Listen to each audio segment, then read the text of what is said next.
Airport, the heart of the war in Bosnia-Herzegovina. Getting here used to be easy. Thousands flew in for the 1984 Winter Olympics. Today it's not so easy. With Sarajevo ringed by Serbian forces, the only way in is a long, tortuous journey through the mountains. The rough tracks take the toll on the trucks, with regular stops for repairs. The next morning, after 20 hours on the road, the convoy climbs the last hill to within a few miles of Sarajevo. Troops are the only guests in the hotels built for the '84 Olympics, high above the Bosnian capital. There's an air of phony war about the place. This major, a Bosnian Croat known as the Shadow, once served in the Yugoslav army. Now he's joined Bosnian Muslims to fight the Serbian forces besieging his hometown. Not far away there's a clear view across Sarajevo's outer suburbs to the airport. Beyond that lies the besieged suburb of Dobrinja and the tower blocks of the town centre. An hour's walk along a secret mountain path too small for vehicles lies Krasnica on the outskirts of Sarajevo. Even here, where some supplies are carried in, there are serious food shortages, with long queues for bread when the shooting stops. All of us with families, we're all in a very bad position. There are 6 in my family. I have to find food for all of them. These people not food, no milk for children, no chocolate, no nothing. Serbs have only, army have only, these people does not have nothing. Look at the children. Butmir lies still closer to Sarajevo, across a rickety bridge where Serbian snipers have already killed 3 people.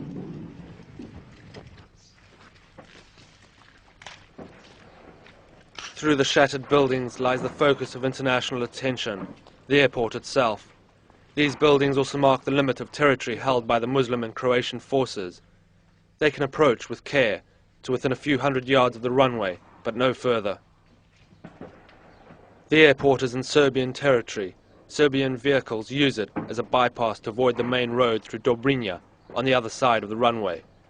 Dobrinja itself is cut off and regularly bombarded.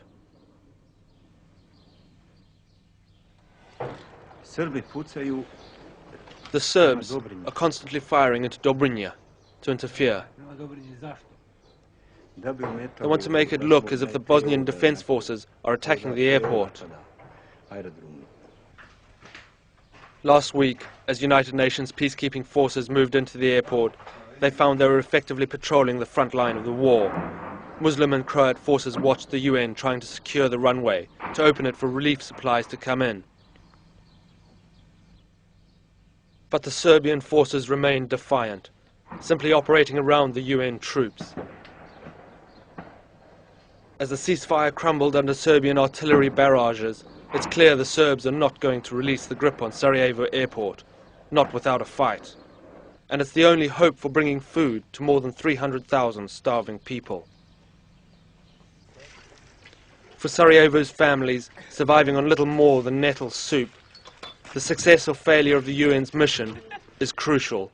After 2 months under siege, with Serb forces controlling all road routes into the Bosnian capital, an airlift was their only hope of avoiding starvation.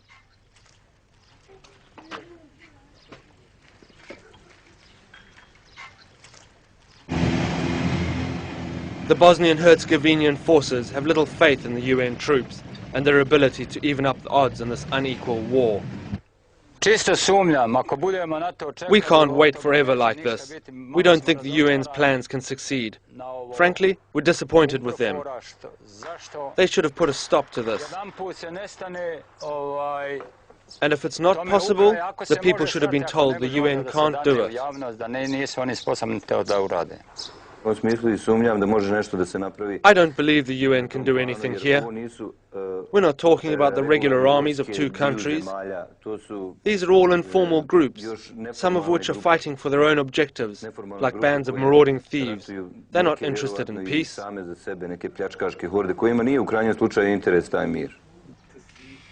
Back at Sarajevo airport, there's certainly little interest in peace as the ceasefire collapses.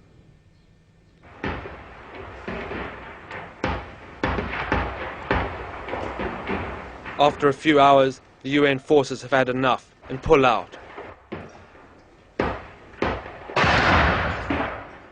With so much fighting going on, there isn't much work for peacekeepers. Once they're gone, Serbian forces quickly re-establish themselves along the runway and the fighting intensifies.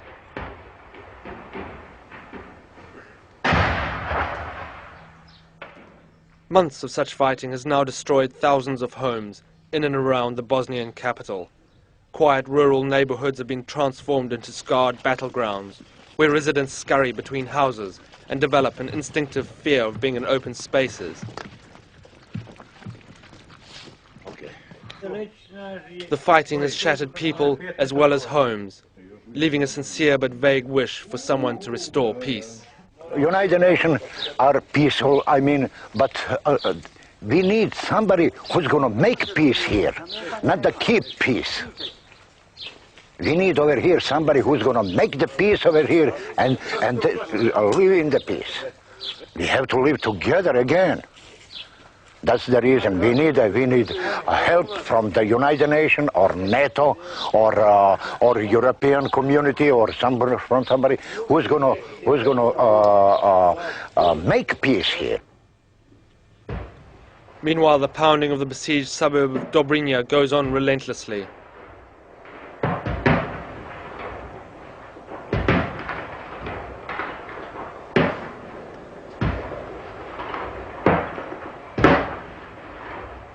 The Bosnian forces have few heavy weapons and can do little against the Serb artillery and mortars ranged against them from the airport and surrounding hills. With the UN decision to abandon the airport, Sarajevo's Bosnian people fear for their lives. Already the Serbs have captured over 60% of Bosnia-Herzegovina. Forced to huddle in doorways, people worry this vicious war has a long way to go. Unless the international community enters Bosnia more forcefully, they worry their country will soon be in Serb hands. But many Bosnians argue the only solution has to be a peaceful settlement. We can't live one without others. Because population of Bosnia and Herzegovina is mixed of the three nations. We have to again and still live together. Many here now insist Sarajevo's skies will only clear when a new international force arrives, this time equipped to enforce a truce. For the world, that is a dangerous precedent few wish to set. The Balkans have a history of brutality among themselves. In the past, it took the iron fist of communism to weld Yugoslavia's divided people together. Without a replacement, it seems more and more unlikely the historical divides here can be bridged. And with more than 70,000 already dead in this war, the hatred between the factions grows each day.